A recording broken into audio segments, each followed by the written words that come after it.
Cova, who was introduced before several times. It's very famous.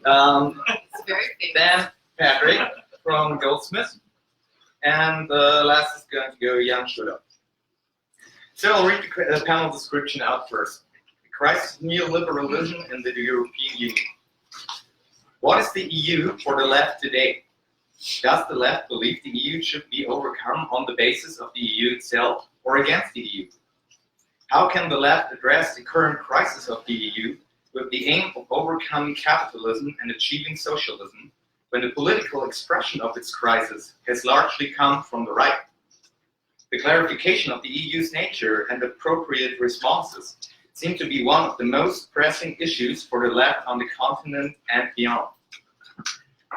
As a short introductory note, when I joined Platypus, we were dealing with Europe and the EU, mostly in terms of pre-Syriza crisis of Greece. And this developed into the question of the so-called Brexit, which we were using as a framework for our Euro conference 2016 in Frankfurt, which was called The Crisis of Europe, a crisis for the left, question mark. And I guess this built the basis for us exploring this subject again, and especially the question that the left ditches. So the left was very much rallying for overcoming the problem at the EU, the crisis of Europe some years ago, and were telling it was the most important thing, and then they felt quiet. And we did not hear a lot about it. So our members are going to try to process the questions they have faced in their own recruitment process and becoming teachers.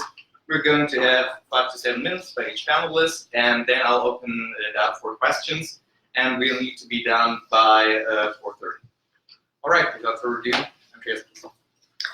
Hi everyone, I am Andreas. I'm a member at the Vienna chapter of Platypus. I joined Platypus around 3 months ago, and I was a regular attendee at the reading group for about 1.5 years before that.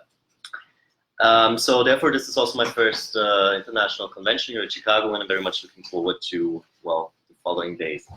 I would like to use my contribution to this panel to talk mainly about some Austrian particularities that may not relate directly to the EU in the first place, but that can be maybe done in the question and answer sessions as well.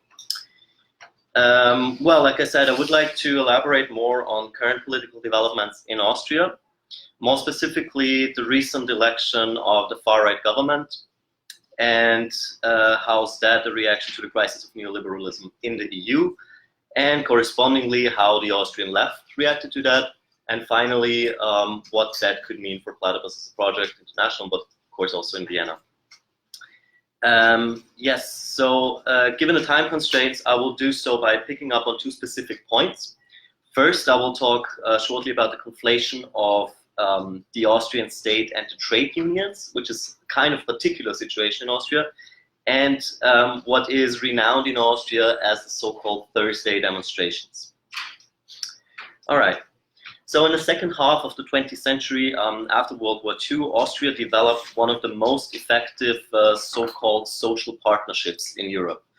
A social partnership, or in German Sozialpartnerschaft, basically means a cooperative relationship between workers' representatives and employers on a level of highly institutionalized talks and negotiations. The aim of this Sozialpartnerschaft is social stability through the dampening of conflicts of interest between workers and capitalists. The biggest representative body for workers and employees in Austria, the so-called Arbeiterkammer, or Chamber for Workers and Employees, is deeply implemented and absorbed by the state. And most importantly, it's based on mandatory membership, which also includes membership dues. Yeah, so to oversimplify it, if you have a job in Austria, you are a member of the Arbeiterkammer. This makes the Arbeiterkammer a very powerful institution within the framework of the Austrian state, and it gives it a great amount of resources, not only for left academiaism, but also for legal representation of workers and, well, consumer complaints in general. one of the initiatives of the current government meant to cut down on government spending aimed at abolishing mandatory membership at the Arbeiterkammer.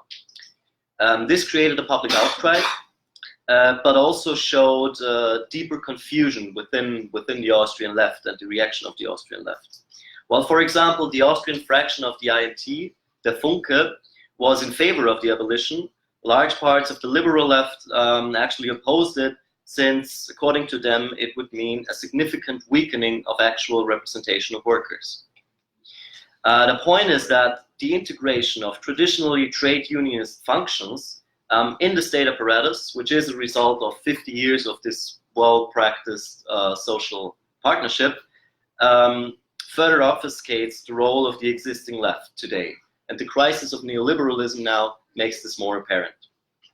This brings me to my second point I would like to pick up, the so-called Thursday demonstrations. The inauguration of the far-right government in Austria, which happened in December 2017, and which is a coalition of the conservative ÖVP and the far-right populist party FPÖ, led to a series of demonstrations, the so-called Thursday demonstrations. And these Thursday demonstrations originally began under the last FPÖ-ÖVP coalition in the early 2000s. Back then, a series of mass protests that would take place every week on Thursday were directed against the racist, homophobic, and anti-Semitic positions of the FPÖ. The same of which can be said about the demonstrations going on now under the current ÖVP-FPÖ coalition. None of these protests in the early 2000s led to any significant political consequences or effects. And yet, interestingly, the same slogan by the left is picked up again now under the new FPÖ-ÖVP coalition. And that's finally, it's Thursday again. Having attended several of these Thursday demonstrations together with other chapter members from Vienna, the following observations were made. There seems to be a manifest delusion of political ends in all the different left groups taking part in a demonstration. That means the Antifa marches next to Young Social Democrats, next to Greens, next to liberal political science professors. And, well, what is perceived as the common enemy, which is the, in parts, not just only seemingly fascist far-right government, completely obfuscates any potential discussion about means and ends of the demonstration itself. A fellow chapter member from Vienna, Jim Igor Kallenberg, described those demonstrations as the funeral processions of the left. Usually these demonstrations are accompanied by catchy techno music or anti-Deutsch rap, and several speeches that often fail to attract serious attention despite their volume. And this may also correspond to what other members in Germany have observed attending the mass demonstrations against the AfD in Berlin in September 2018.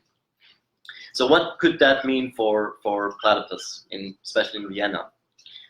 Platypus' intervention at these demonstrations generated two very general reactions to the project. The first one was a sort of welcoming openness or general interest. Around 10 different people approached us at these demonstrations and asked if they could take a picture of our banner which said, "The left is dead, long live the left."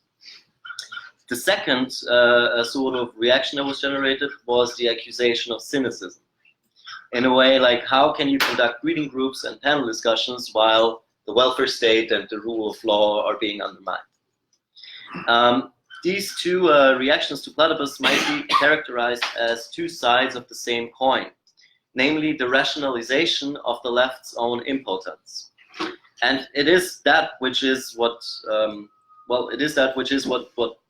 should be addressed and organized by Platypus's project. Thank you.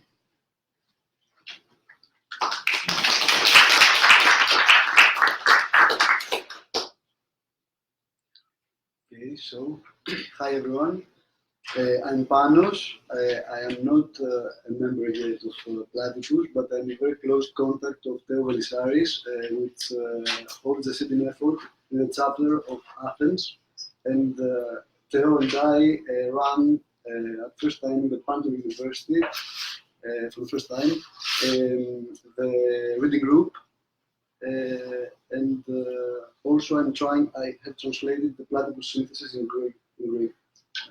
Nice. Thank you. Very good. And I'm very interested in your project, so I'm glad to be here with you. So, the title of my presentation, of my short presentation, is The Crisis of Neoliberalism Through the Case of Greece. So, I will try to respond briefly to the first two basic questions of this panel, the prior questions, the more general questions, by focusing on issues that are related with these questions as far as the case of Greece is concerned. The first question is, how has the crisis of neoliberalism, particularly in relation to the European Union, manifested, and what political form has it taken? Trying to respond at the first part, I would say that the economic crisis of 2008 expressed the crisis of neoliberalism throughout the world, and although 10 years have passed since then, it seems that we remain within this crisis, at least in Europe. At first, I would like to say a few words about the general situation in Greece at the time of the economic crisis, which means from 2008 to the present, in order to give you an idea about the social, political, and economic context. As you may already know, Greece is a country with limited production base. Its small-scale industry contains mostly aluminum and steel. At the economic level, crisis induced the rise of the unemployment rate and simultaneously the decrease of the wages. This situation forced and still forces a large part of the Greek population to migrate in order to find a job in the countries of Central Europe, mainly in Germany, Northern Europe, mainly in Great Britain, and or in the United States. While from 1999 to just before 2008, there has been a steady decrease in the unemployment rate in Greece. In December 2008, the rate was 18% according to Elstat, the Hellenic Statistical Authority. There was an increase from 2009 to 2015, with the highest rate reaching 27.9 in July 2013, according to Eurostat. This growing situation has led to an expanding number of young people, mainly of a higher education, to migrate, the so-called in Europe brain drain. As for the reduction of wages, according to Eurostat, Greece was the only country in the European Union in which the average basic wage decreased between 2008 and 2018. Now, at the social level, we can report at least three important changes. On the one hand, as you understand, extremely high rates of poverty arose, as well as social discontent and precariousness compared to other European countries. On the other hand, a great number of people migrate from Afghanistan since 2001, when the war began, Iraq, since the Iraq war began in 2003, and Syria, since the civil war occurred in 2011. In 2015, unofficial sources report that the number of the refugees applying for asylum only in Greece was over 850,000. The Greek government responded to this burning situation by building the so-called hotspots, in fact something like concentration camps, in Lesbos, Samos and Chios, three major islands in the Aegean Sea. Finally, protest movements created since 2006 almost disappeared after 2012. Now, trying to give an answer to the second part of the question concerning neoliberal crisis at the political level, I would underline two basic results. At first, the elections of 2015, which brought Syriza, a left government, in the foreground. Here's a short chronicle of the 2015 elections. The prior government, the Antonis Samaras government, Antonis Samaras held the position of Prime Minister of Greece, and he was a candidate run with the right-wing political party of New Democracy till 2015. Then the first government of Syriza occurred with the slogan "First time we choose the left," okay, and lasted from January until August 2015. Then occurred the referendum, where Greek citizens responded no at the question whether they wanted to stay in the European Union and the Eurozone that requested austerity politics in order to decrease the amount of the public debt. Then Syriza announced elections and won them again, but forced to co-govern with ANEL, which means Independent Greeks, an ultra-right-wing party. So Panos Kamenos, former member of the parliament with the right Party of New Democracy, was then the new Minister of Defense. Panos Kamenos was the General Secretary of the International Independent Greeks, ultra-left. From the late 2015 until January 2019, the situation was kind of stable, but Greek economy was under the IMF's last memorandum. Now we are close to the pre-election period. In these elections, 2015, a wide part of the middle class, which in Greece, in contrary to many countries in Europe, based upon the public sector shifted to Syriza, namely a small part of the traditional right and the biggest part of the social democrats, called PASOK, which means Greek Socialist Movement.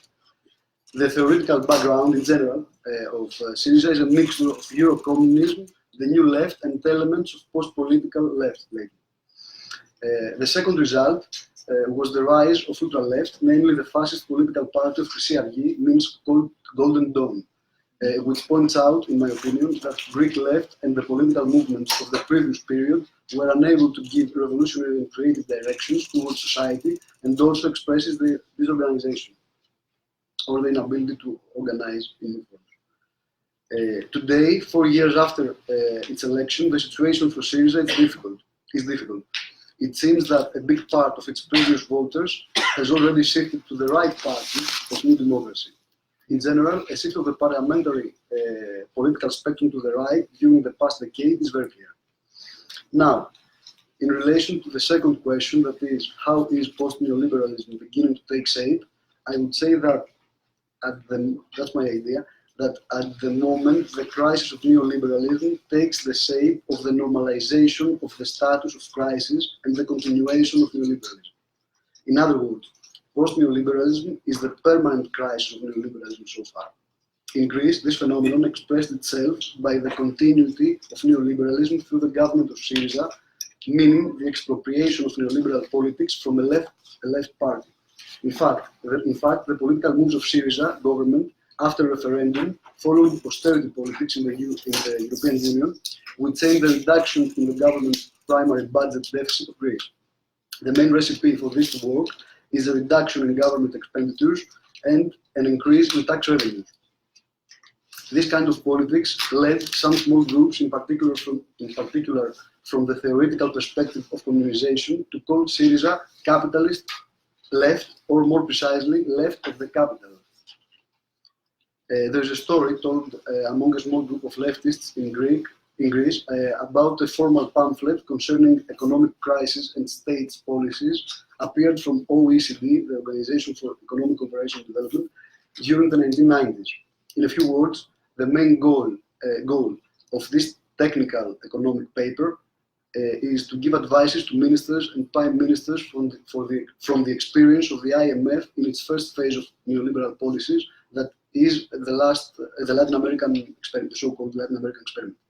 One of its case studies, and obviously the likest one, is when trying to decrease one country's financial debt through austerity politics, and simultaneously the political party seems to take control, is one of red color, is a left party. And that was the exact 2015 situation in Greece. At the political scene, all the measures and regulations, which is the process from a budget deficit to a sustained period or balanced budget, which were declared since the second phase of the neoliberal politics mid-90s, are common regulations under the umbrella of Syriza for the past 4 years. Can you wrap it up? Yes. Okay.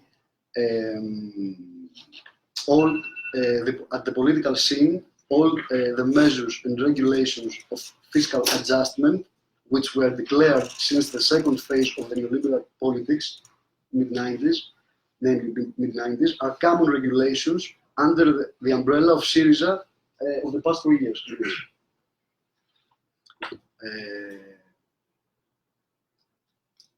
Then is the third question that I think that it's very difficult to respond to it. I have an idea if you want to tell you about the situation of the left before 2015, but I think it's a very difficult question for me to respond to what the left's response is to the crisis and what's the understanding of this new political form. Okay. But closing this presentation, I would like to share with you a feeling that is always there all these 10 years, that I'm trying to figure out what is going on in relation to neoliberalism. Every time we try to grasp this financial crisis and also the crisis of neoliberal politics, we find that crisis is the rule. So even if we don't know where we are exactly within neoliberalism, or in other words, we don't know how long are we going to stay within the crisis of neoliberalism, I think that the point at this historical moment is the effort to create a real crisis, a critical crisis, as Walter Benjamin puts it, in addition to those fake crises that are resulted from neoliberalism and have already become a reality.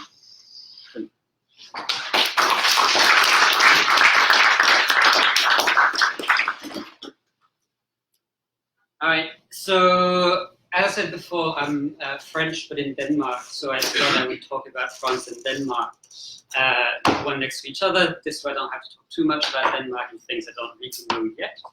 What's interesting about both France and Denmark today is also the way that they still produce optimism, for instance, in the US, both the sort of social democratic model in Denmark of very strong social services and with very flexible employment laws. And then in France, the Yellow Vest movement has inspired other people as, you know, perhaps a return to revolutionary politics. And both of them are symptoms of end in crisis, and part of the crisis of the European Union. So I'll start with Denmark. So Denmark has been portrayed throughout Europe and portrays itself as the great success story of social democracy in Europe, as the happiest country in the world. And that has meant that people on the left people on the far left and sort of small Trotskyist parties have had a really hard time mobilizing people, because what is left to do when you're already the best country in the world, right? Especially when everybody is telling you that, you know, you've made this. France, a lot of French social policies have aimed at turning France to Denmark, for instance. So all of this happened, especially in the 1990s, with the social democratic adaptation to neoliberalism that takes the name of flexicurity, which means that you make employment laws extremely flexible. You make it very easy to fire people. On the other hand, you provide them with a lot of insurential policies, right? Very good unemployment policies, etc. Yes. And beyond this, you also have a whole lot of policies that ensure, try to get at a really good gender balance, so that, for instance, through having fathers take paternity breaks that last up to 6 months, and ensuring life-work balance by reducing the work week, and promoting sustainability, ecological sustainability throughout. So this has seduced vast swaths of the left in Denmark and abroad.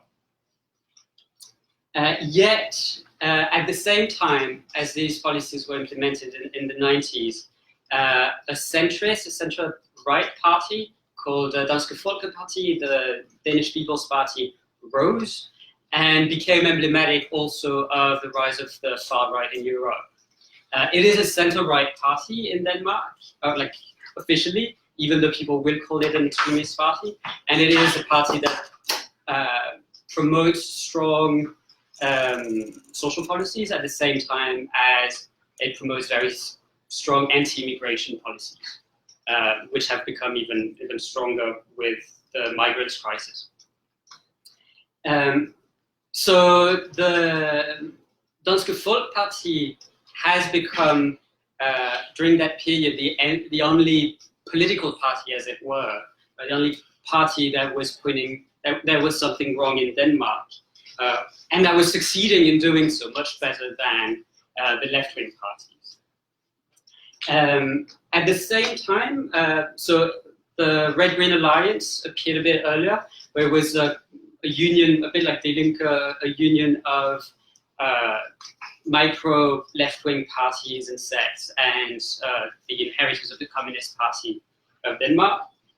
And this list also rose, although to a lesser extent, and has risen in importance even more since the 2008 crisis, partly through very good sort of political marketing strategies that were presented by two very charismatic young women, which appeals to a lot of people. But at the same time, because the policies that they propose are so marginal, because they mostly want to return to stronger social services or do absurd things like transform highways into national parks.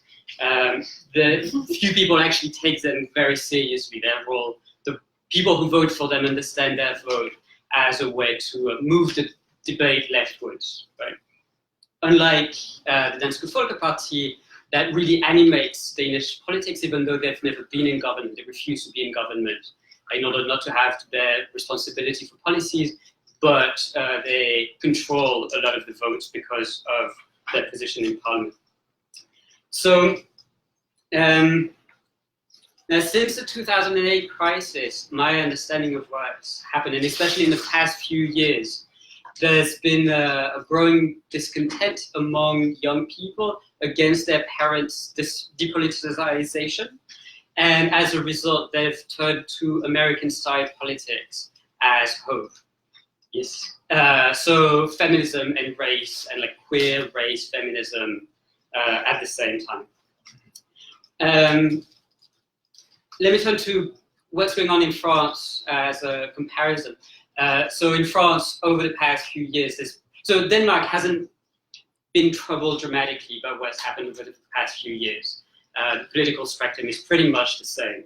Whereas the only thing that has changed is that in this list, the Red-Green Alliance, for the first time, is running for European elections, rather than letting the People Against Europe party stand for them.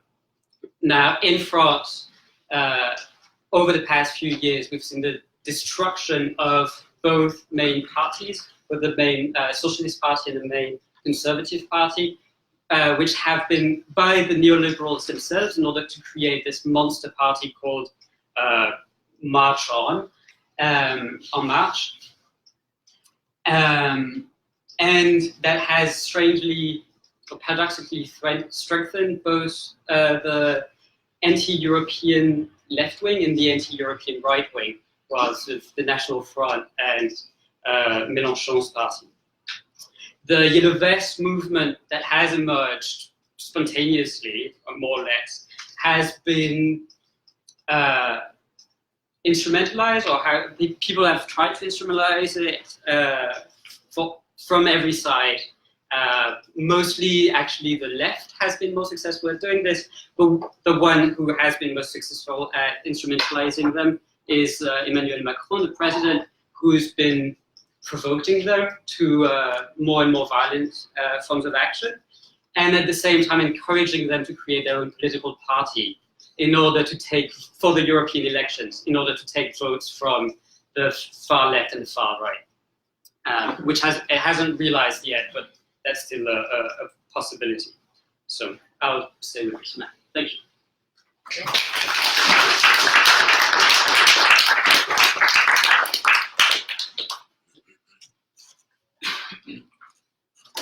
Okay, so I suppose the the crisis of neoliberalism in Britain is really sort of centered on like the question of the European Union, given that the sort of the tangible political manifestation of the crisis is the Brexit, the British exit from the European Union, which is really sort of there's an amalgamation of various discontents with neoliberalism, which some of which have like been there for quite a long time, but have like really picked up in the last sort of few years, particularly since 2008. One being the opposition to like the Eurocrats, this sort of, this idea of the United States of Europe, an attack on like sovereignty, which is a very particular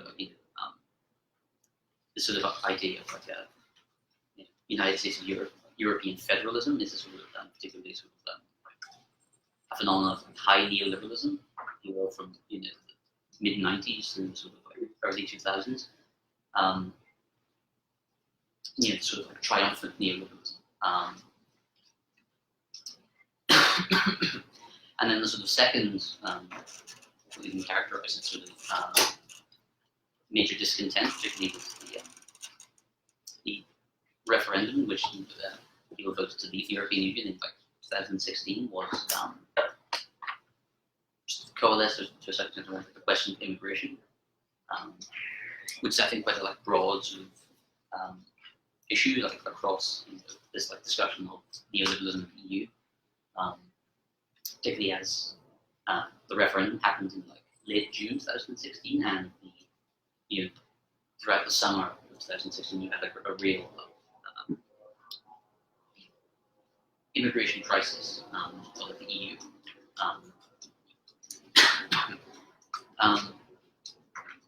And so this is sort of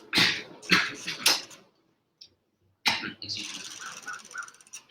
So these are sort of the discontents that have sort of driven the decision to like leave the European Union. And what was sort of interesting was that immediately sort of after the referendum, after sort of the decision to leave, and at the migrant crisis, the European Union sort of response to this was that they almost felt that New Brexit was like in a sense the sort of most serious, or the start of like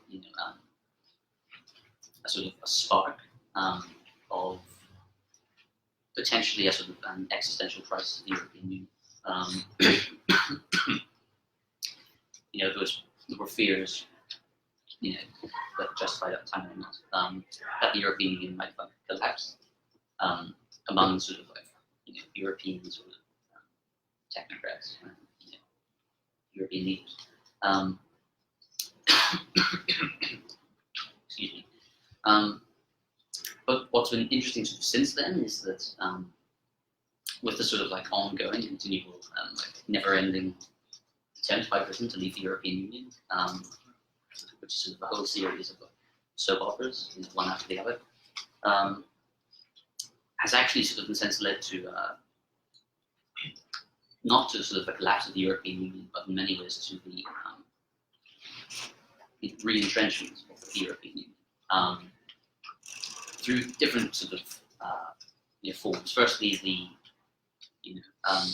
what this attempt to leave sort of clearly demonstrated in a way which perhaps hadn't been clear before was just how deeply the sort of European Union is already like embedded in the sort of political, economic, legal order of all of its member states, and sort of how difficult that is to untangle, particularly as, of course, the way in which the state like manages society. The European Union is in a sense largely invisible, and sort of untangling the way in which the European Union sort of serves as a sort of this managerial role in various European countries is sort of very difficult. Excuse me.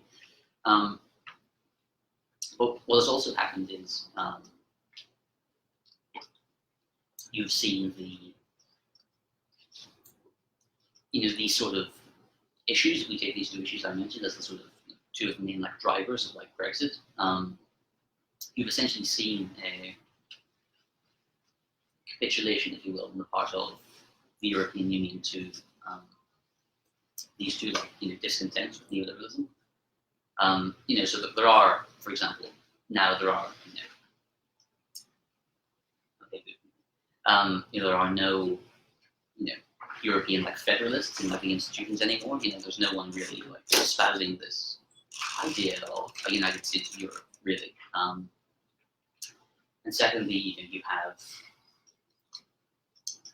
for example, to give a concrete example, Manfred Weber, who is the sort of European People's Party, is the sort of most of the major like European like conservative centre-right sort of parties. They're like European sort of affiliation in the European Parliament, the European People's Party. They like nominate a candidate for the European Commission, which is the executive branch of the European Union. And they're like candidates like Manfred Weber was talking about that he will, for example, stop negotiations between the EU and Turkey for Turkey's accession to the European Union, which is the first time any like Commission president will have done this. He's talked about a tougher stance on immigration. That people must know like who's crossing their borders. And these are sort of concrete sort of manifestations of what, in a sense, you could say began with Brexit, but then sort of spread to various other European countries. And I suppose the final point then is how has the left responded to all of these like crises, the issue of Brexit in the UK. And I suppose depends partially who you're like talking about. Like sort of rad libs, sort of, people who like the Guardian are sort of, well, it would be better to remain in the European Union, and Brexit is a disaster, and we told you so. But then if you get to the many on the sectarian left, particularly since they sort of collapsed into like the Labour Party, then in a sense I've almost nothing to say about Brexit or the crisis of the European Union, because Brexit sort of, or the Labour Party sort of approach to Brexit is, well, the Conservatives are in government and it's a big mess, so as long as the Conservatives, take the blame for everything, we'll just sort of, hide and pretend nothing's happening. Whatever the Conservatives like is like that.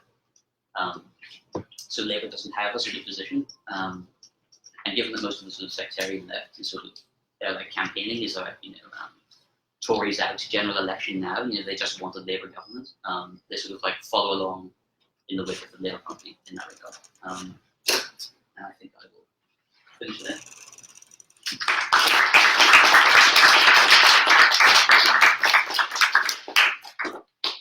Yeah, I guess I want to give a bigger picture of the crisis of neoliberalism and its entanglement with the crisis of the EU. And to begin with, I want to remind that the Die Linke in Germany as PDS in the beginning of the 90s started pretty much as, or one of the main features was its opposition to the Maastricht Treaty in 92, which they saw as a manifestation of that the EU is essentially a neoliberal project, and that is at the core of it. So under neoliberalism, really Europe has seen the foundation of the European Union. It has seen its largest growth, and that even very rapidly, from 6 to 28 member states in a quite short amount of time, especially in the 90s and the early 2000s. So, as I said, with the Maastricht treaties, the foundation was laid for a monetary union beginning in the 2000s, and the Maastricht Treaty essentially has a very explicit neoliberal constitution tied to the classical dogmas of neoliberalism, such as the fight against inflation, privatization, and free flow of capital. Back then, Sarah Wagenknecht, like some people nowadays jokingly refer to her as the Rosa Luxemburg of our days. That shows you something about the state of the left, I would say. But she criticized the European Union as essentially being an imperialist project from France and Germany, using the interdependence of the European national economies for their geopolitical interests. Most of the member states, nevertheless, have joined out of intrinsic interests to enforce their own neoliberal agenda in their own countries, of course, and to attract EU funds and capital investment. The result of the general uneven economic development stressed the European Union. In the conflict surrounding the Treaty of Lisbon in 2007, this was already addressed as European integration in different tempi. So, for all this, essentially, one does not need to be a Leninist. One does not need to be have a very much sophisticated analysis of imperialism, but the left essentially stops right there.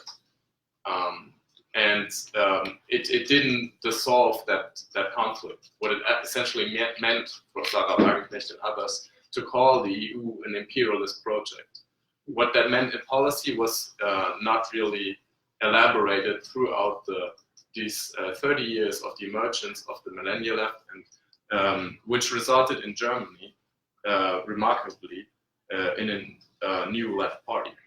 Although I think that's at the core of what you want to recognize about the left in the last 20 to 30 years under the crisis of neoliberalism. So Bolshevik leader Lenin considered a united European states under capitalism as either impossible or reactionary. Reactionary because it could only be a temporary alliance between the big powers of Europe, of France and Germany, to strangle the smaller ones and to align against America, Russia, and the concurrence from the Far East. In other words, a united Europe is made possible due to capitalist development, but at the same time limited and necessarily weak. Impossible, he considered it impossible because it would require a planned and organized distribution of world economy and zones of interest. Right-wing discontent exactly fears this kind of distribution. The founding of the AfD was directed against what they think is kind of redistribution and alimentation of the European South. People forget nowadays that the so-called immigrant crisis in 2015-2016 was not at the center of the program of the AfD. The AfD mainly took concern with the state of the European Union and wanted to renegotiate essentially the balance of power in that union. So their main concern in the beginning was with the monetary union, which they wanted to get rid of.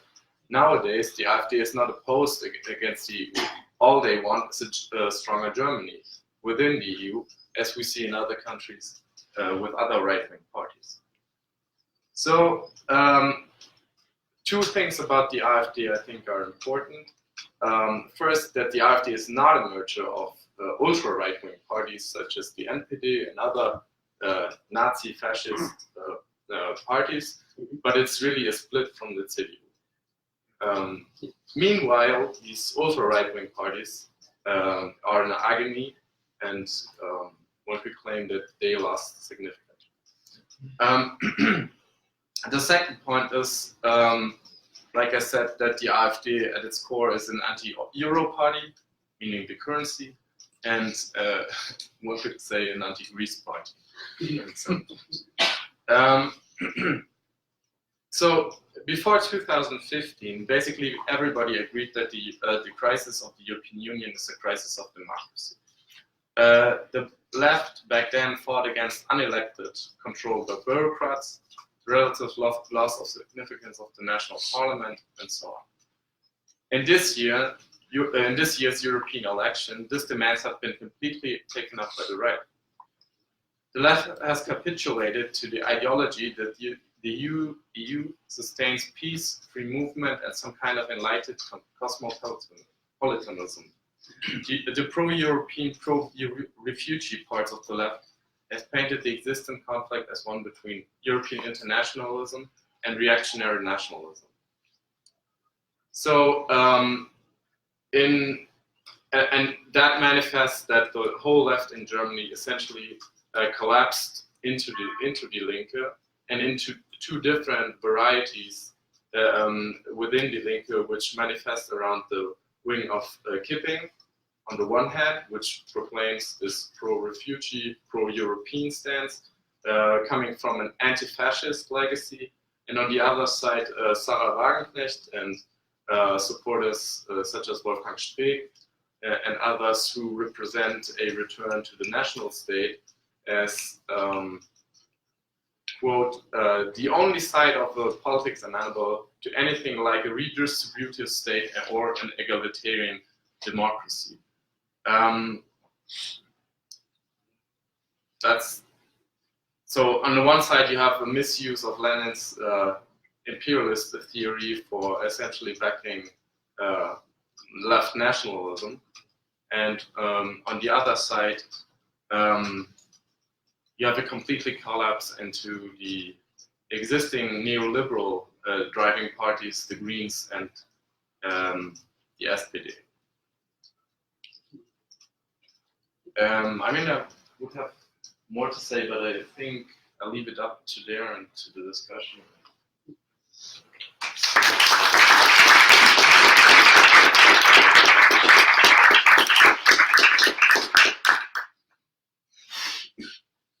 Okay, I would like to take a chance to put up first question and then open up for everyone else.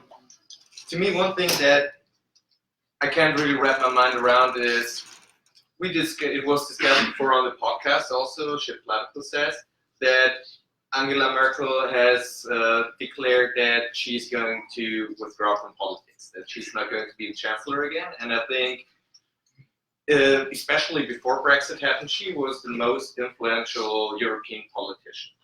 And there seems to be the question of how the future of the EU will look, especially that this is tied to German politics. And to me, it seems that the left, again, which told us 4 or 5 years ago that this question of Europe was the most important question, most important project for the left, has simply fallen quiet. So on the one hand, I'd be interested in, are you facing this question in your work with Platypus, that people are asking about the future of Europe? And on the other hand, is there anything as an interesting symptom of the left which you discovered, which you felt made you think in a productive way about this crisis of Europe? Well, I mean, concerning how the question of Europe is perceived through Platypus or my engagement with Platypus, I mean, I would say that first of all, like, no. I mean, I don't think that any contacts of the reading group have these questions in mind. I think it's much more economic crisis at the moment. That's I think what still is in the foreground. I mean, from my attendance at other left events, especially the Junge Linke, which sort of developed out of the Young Greens, they seem to portray Europe like, first of all, it wasn't like a big thing to be discussed in their. I went to a couple of their coffee breaks and so on, but one person phrased it as well, like a neoliberal construct with some good sort of lights in it. So I think that was how the whole question was kind of, like, put aside. In Greece, I think that the thing that it's before our eyes is that a general picture of disorganization of the left. That people, all sorts of people voted for the left party for the first time, many of them, and they see in front of their eyes that politics that are anti-left politics seems to promote them. So it's a complete loss of faith in everything. It's like that's a thing. Also in the leftist and ultra-leftist extra-parliamentary politics, like anarchist groups or small groups. It's like a total disorientation and disorganization status of things. I think in Denmark, I mean, both in Denmark and France, the twin event of Greece and Brexit means that you can't leave the EU, but you can't stay in the EU. Right? So any sort of European stance is sort of clearly impossible. And yet there's been what most of the fights within the left have been about in terms of like parliamentary left. And so I think that to some extent the flight to like identity politics in France and Denmark is very much American identity politics with a lot of translation of texts and a very explicit use of Angela Davis, etc., serve partly to escape the question of the EU by focusing on like more ethical sort of interpersonal problems, or to criticize all of the entirety of the left as being, in any case, you know, racist, patriarchal, etc., etc. So, yeah. Yeah, I mean one quick, couple of quick points I might add is in relation to like Angela Merkel. What I found like interesting is the way in which obviously Germany plays such an important role in sort of like European politics, but there is in a sense no leadership in terms of like post-neoliberalism in Germany. You know, you have a sort of slow, tortured. I don't know what. Merkel said she's going to run again, but there doesn't really appear to be any sort of like leadership. And you know what's sort of interesting is this also coincided with the apparent sort of like renaissance of like French influence. You know, you have Macron does a lot of talking about two-speed Europe and sort of I think there's a new initiative of the fiscal instrument. I like that sort of like investment by the EU in various like deprived areas, which they're sort of peddling at the moment. Is a sort of French sort of led initiative. And sort of what's interesting is that while German leadership is sort of appears sort of necessary, I think the other thing I would add is that the EU is sort of being transformed essentially, but without German leadership, and in fact it might actually work in the opposite direction, that the EU might transform German politics rather than the other way around. A quick point I might add there briefly is the role of like Trump and this like trade deal with the EU, which is sort of performing a similar kind of role, I think. And in terms of like the left, I suppose one interesting like tidbit I might add is I heard recently that the SWP in the UK, those Cliffites, historically quite sort of anti like EU, might actually be like changing their position because they sort of find that young like students who they like encounter don't like share this like perspective and don't sort of understand where they're coming from. So they might actually abandon their sort of like opposition to the EU to sort of generate activity. And when I heard this, I was sort of very surprised because this was sort of a very clear sort of manifestation of the left's like death and this sort of this desire to simply like have like activity, no matter what. I mean, I don't know what it would mean that the left of the dead becomes even more clearer, because in Germany, the left essentially defended Merkel on the streets. I mean, they protested against AfD protests which were directed against the Merkel government. So the complete collapse has taken place at least the latest in 2015 already. So what we see now is that positions towards the EU have been completely turned into moralistic concerns. As I was trying to say, it's the question for Die Linke is unable to really have an independent position from the SPD, essentially. They just try to be more. I mean, they publicly confessed that Die Linke politicians that they would have basically have done the same as Merkel with the immigrant crisis. They would have, made some shifts here and there, but essentially Merkel is like the humanitarian pro-European force that now needs to be backed up.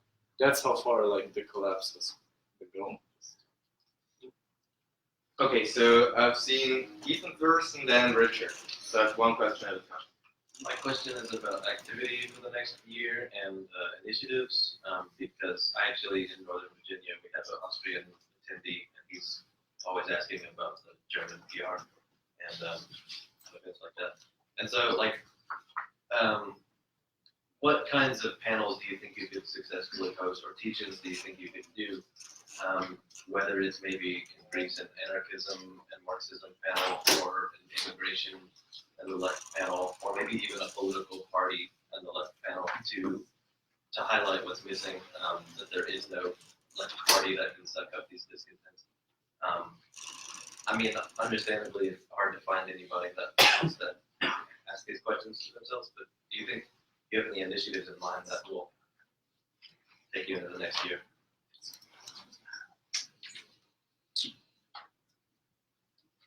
I mean, if I may start with Germany, I think what our task is definitely is, because what we see in front of our eyes is that the wider left, in historical terms, has completely collapsed into Die Linke.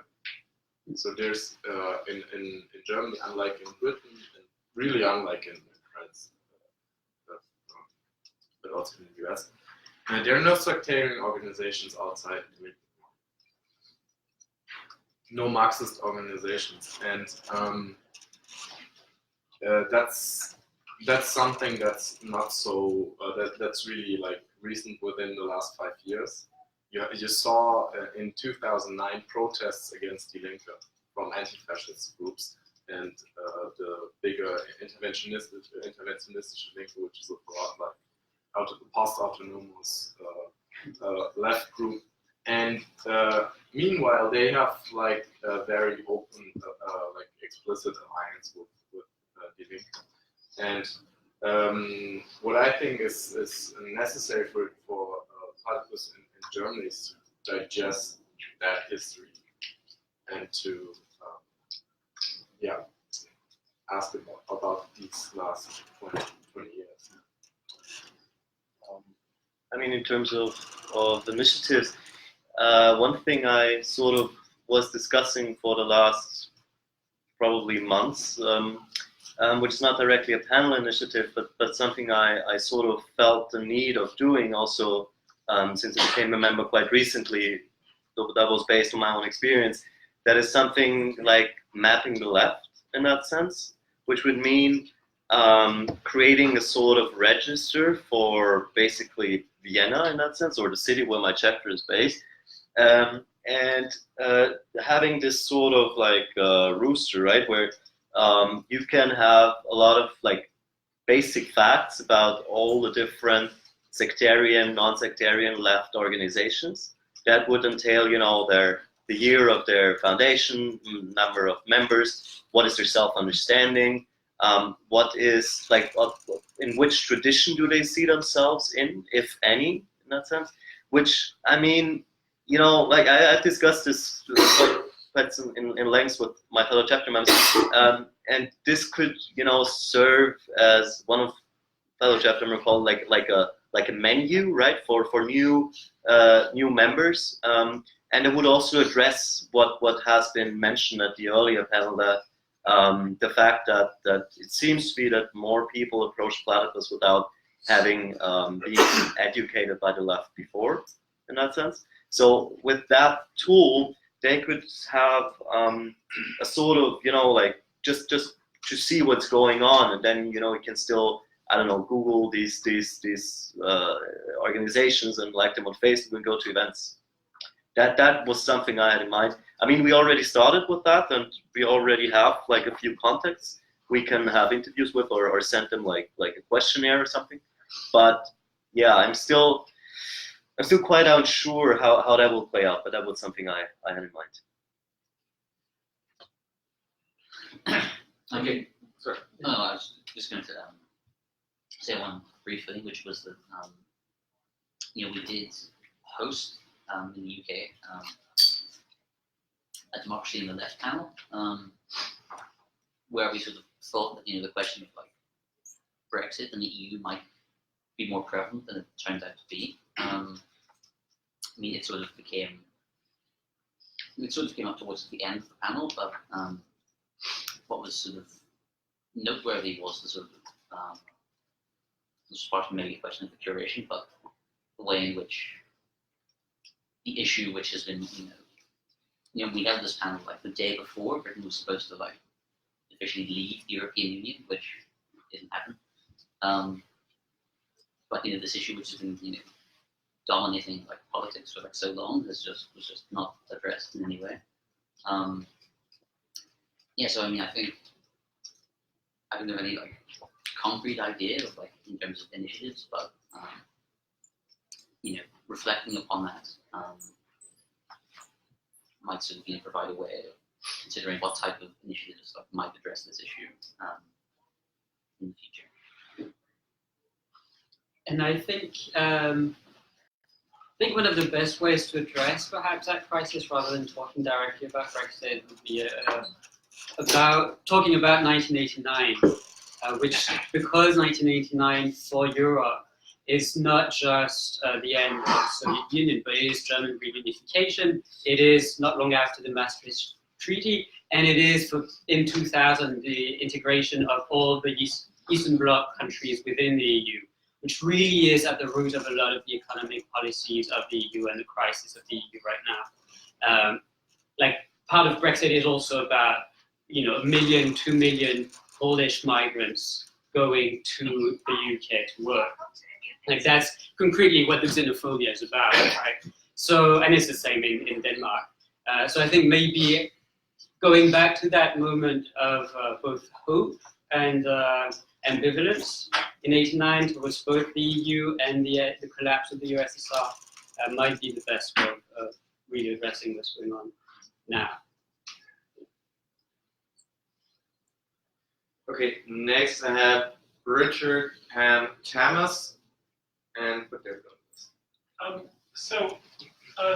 Dave, a brief clarification I wanted, and then a general question. The clarification is you mentioned the Thursday protest in Austria, and the Austrian far-right party was described as racist, anti-Semitic, homophobic.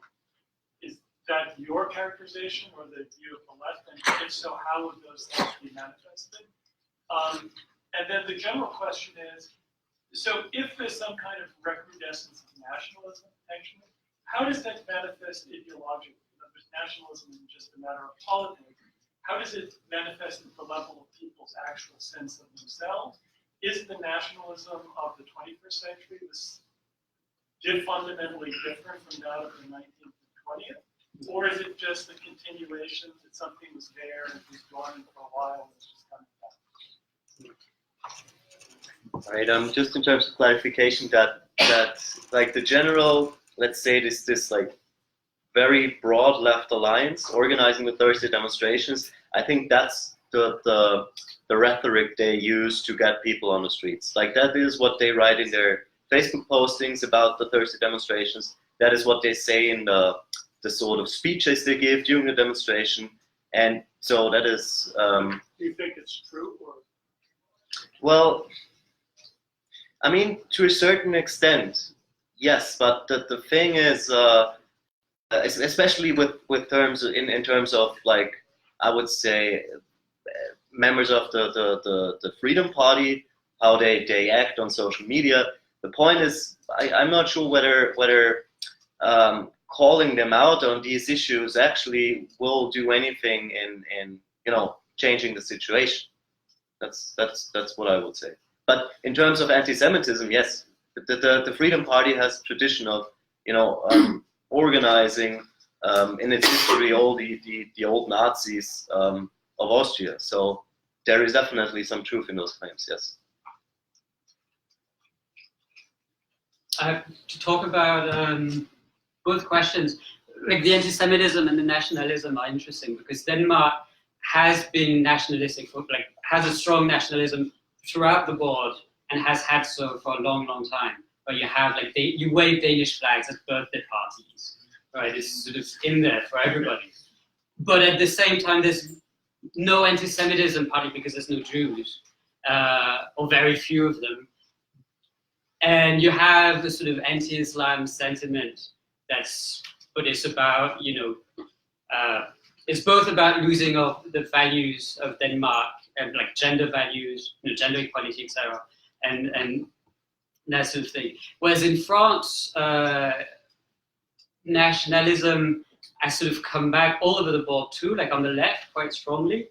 And even among the anarchists, one of the sort of self-proclaimed leaders of the Yellow Vests is an anarchist economist who's advocating for economic sovereignty and leaving the EU, etc., and nationalism, reclaiming nationalism for anarchists, which is but and at the same time, there's been recently through the Yellow Vests a big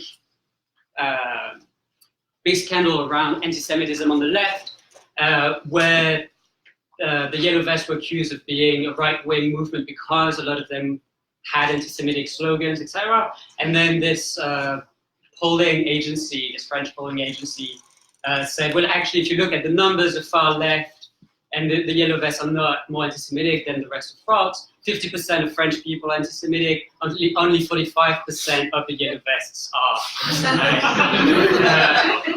So that's where, I don't think these things have changed that much in quantitative terms. They're more out in the open, partly because the European project is sort of crashing, but with the failure of Brexit, that's also complicated. Right? But do you think that there's anything fundamentally different about 21st century nationalism from the 20th or 19th, or it's basically the same? I'm sorry. Can I finish this thing? Yeah, I don't know. Because I think so, definitely. Even compared to the 90s, and the biggest difference essentially is the role the EU plays. And it's remarkable that the AfD, I think, is and they're proclaiming really a new version of nationalism, even a less anti-Americanistic than the version, for example, the Greens promote. And really, nationalism is on the rise. Precisely because it's shared in different versions from the left and the right. And the Greens really put on the agenda the question of the fatherland.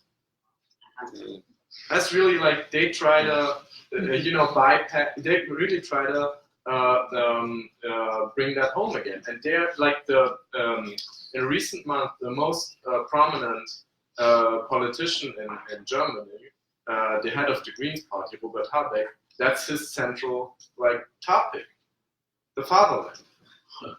And he had real success, and I think nobody in Germany really is against the EU. It's rather a renegotiation of terms, and also the immigration crisis, in the terms that AfD speaks about it, is really much about in economic terms, that Germany in a sense loses here and should profit more, and that's the way it's talked about. Yeah. So I think one should really take a close look. I'm terribly sorry, we got still 5 questions left on the agenda and only 10 minutes left. So the next one was Pam. Yeah. So in the 5-year narrative that Jan gave in his presentation, the extra-parliamentary left collapses into Die Linke. Die Linke admits in public that it really doesn't have any other ideas other than the kind of political leadership of the SPD. And the SPD is a dying party. And then on the other side, the CDU has a crisis of leadership. And so here, there's a collapse of the center, which shows the absence of a standpoint of the left, right? This kind of narrative. And I guess I wanted Jan specifically to reflect on how it could be presented as an opportunity for Platypus, because this is a kind of palpable regression. And yet, maybe he, as a unique example up there of partaking in a positive project like the Socialist Party in Germany, how is that of a different character in terms of an opportunity? And because you said this is an opportunity for Platypus because we should reflect on the last 5 years of this history. But so, I guess, could you contrast or sort of, make an appeal to reason and how this is an opportunity for Platypus in the way in which maybe it doesn't feel like it, like in Lucas's presentation in Frankfurt, it doesn't feel like an opportunity. And yet there are some members in Frankfurt who see an opportunity in a different way, in a sort of, not in something that's against Platypus, but in a sort of positive way, right? And so could you contrast how you see this moment of regression and the collapse of the center in Germany as an opportunity for Platypus and perhaps for something like a positive project like the Socialist Party? I mean, in terms of Platypus, I think that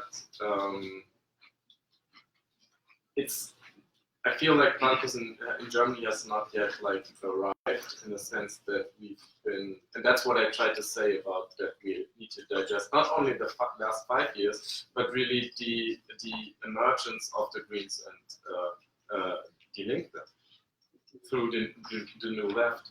That's a peculiarity, I think, that has not been digested, and I feel there's a disconnect between the German left and Platypus that needs to be overcome in a particular way, and we need to focus on the history of these formations, in a sense, to really understand what's going on, because one is really blinded by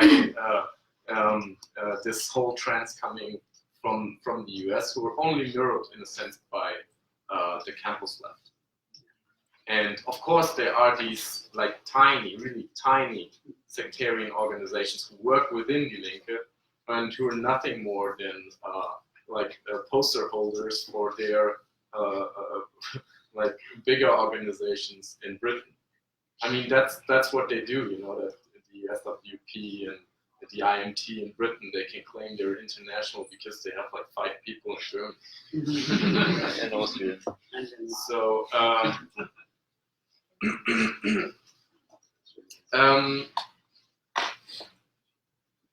I mean, in terms of positive, I think there are more possibilities for Platypus, because there's this whole ideological confusion about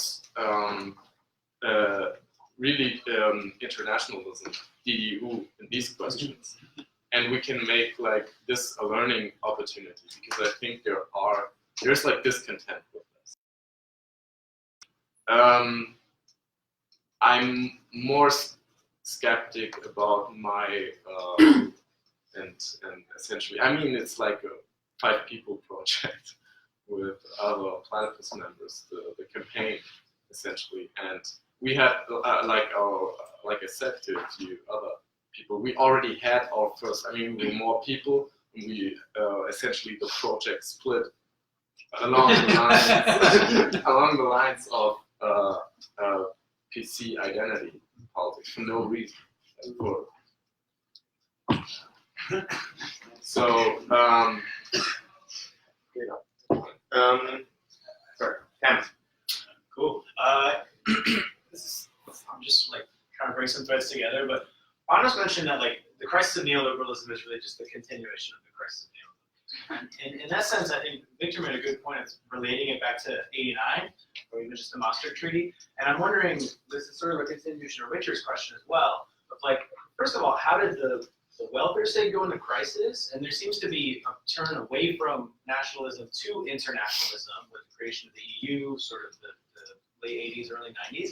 And now we see nationalism coming back, I would say in a sort of changed form. So for example, it's interesting that Wagenknecht as a leftist is looking for sort of nationalist worker policies in the same way that we saw Bernie Sanders doing here. There's a sort of question of populism around Trump, which again is this sort of vexed question of democracy and what it means for the people to decide something as a nation. And I don't know if you guys have this now, or maybe this is just an idea for a future panel, but like, could you relate sort of the entire arc of neoliberalism rather than just the end of it? Because I'm not sure that the questions of the welfare state have even been sort of resolved, if in, especially these European states, it's the question of the welfare state as like a national unifier that's being debated by the right and the left.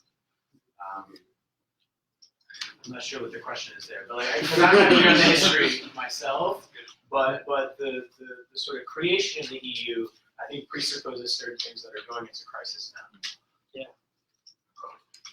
I mean, just one thing, like factually, or well, about the fight between Germany and France, right, over the past 60 years, right, since the beginning of, I mean, the EU was created in order to start the Second World War happening, blah, blah, blah. But throughout all that time, France was always pushing for like a social agenda, where Germany was pushing more for an economic agenda, but that was always kind of artificial. And right now it's just impossible. That is, the way the euro works and the way the European Bank works means that a social agenda can only be presented as a set of measures that will further employment policies, right? So the Macron being the sort of, Macron claims to be a pro-European, and that's how he's destroyed most of the French left, right, by taking all the pro-Europeans with him and leaving just the anti-Europeans with Mélenchon, claiming to then be able to further this pro-social policy at the European level with the end of Merkel and the end of the UK, and it's just not going to happen. It's clear really right now that that was never really on the agenda, right? Just one element.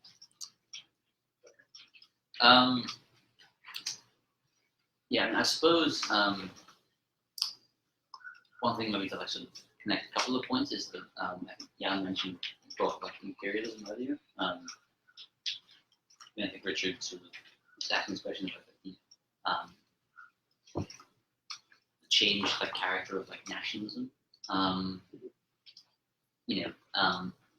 mean, I think one way of maybe, I mean, this is one of the deceptive like character of addressing like the EU is that because of course the European project, if you want to call it that, as Victor was just saying, it begins with the well, in the UK, we're a multinational state. Mm-hmm. Right. I mean, I suppose what I was going to say was that there's a way in which you have the sort of like disintegration of like the European empires. after the Second World War, in particular, you have the sort of, there's a way in which the imperial state, which like Lenin addresses, as like managing the sort of crisis of bourgeois society, like administering capital. There's a way in which the European Union sort of takes on this sort of role in a sort of slightly convoluted way. So there is a sort of like deeper history to like the European Union than I think the 1990s, which and this relates always to the question of like nationalism, because like one of the things the European Union sort of like manages is like national sort of discontent, both like between the nations, if you will, and like within nations, at all these like different levels, and there's a way in which the crisis of neoliberalism can perhaps like produce a sort of, or appears to produce a certain, there appears to be something new perhaps about these types of nationalism, which I would say is perhaps more actually a function of sort of degeneration of like politics. You have either sort of like continued sort of breakdown of the sort of like the sort of like the bourgeois like universal perspective, or type of universal perspective of the left, which sort of like continues to like disintegrate. And you can see that the UK, which is back to like Brexit in one sense, one of the characterizations of Brexit is that it's an English phenomenon. Scotland, voted to like remain, and there's a question, well, might the UK sort of break up, post like Brexit, because the European Union acts as in a sense as a sort of like mediator. Anyway. Okay, I'm very sorry, we still have 3 more questions, but I've been told that we're over time already, so sorry. Ask your questions in personal, continue the conversation. Thanks everyone.